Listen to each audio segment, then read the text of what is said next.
প্ৰকৃতিৰ নেতাগৰাকীৰ মৃত্যুত ৰাজনৈতিক মহলৰ লগতে সমগ্ৰ ৰাজ্যতে শোকৰ ছাঁ পৰে।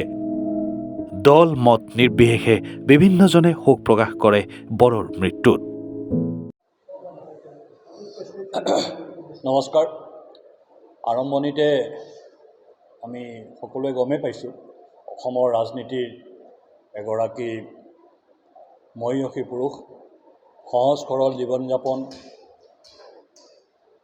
আৰু সততাৰ প্ৰতীক হিচাপে আমি সবেই জানো।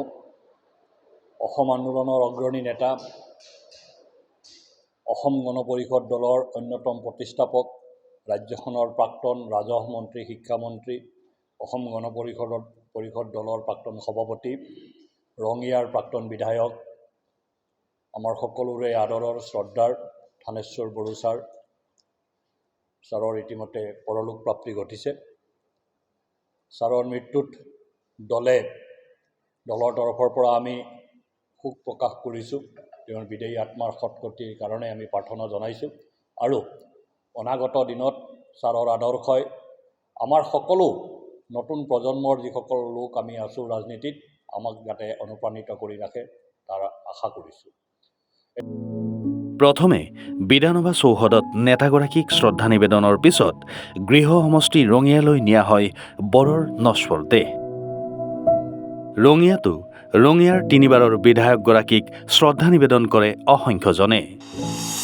ৰাজ্যিক মৰ্যাদাৰে শেষকৃত্য সম্পন্ন বৰৰ। গৃহভূমি ৰঙিয়াতে শেষকৃত্য সম্পন্ন কৰা হয় প্ৰাক্তন মন্ত্ৰীগৰাকীৰ। অগপ চৰকাৰত থানেশ্বৰ বড়ো আছিল শিক্ষামন্ত্ৰী। অগপ চৰকাৰত থানেশ্বৰ বড়ো আছিল ৰাজহ মন্ত্ৰীও। একালত থানেশ্বৰ বড়ো আছিল অগপৰ সভাপতি। অগপৰ দলীয় স্থিতিত অসন্তুষ্ট হৈ 2016ত অসম গণ পৰিষদ আঞ্চলিক নামেৰে এটা নতুন আঞ্চলিক দল গঠন কৰিছিল থানেশ্বৰ বড়োৱে। থানেশ্বৰ বড়োলৈ এনি ভাৰত 24ৰ তৰফৰ পৰা উজ্জচা হ'ল একাজলি শ্ৰদ্ধাঞ্জলি। ৰঙিয়াৰ পৰা শামছুল হকৰ সহযোগত ব্যুৰ' ৰিপৰ্ট এনি ভাৰত 24।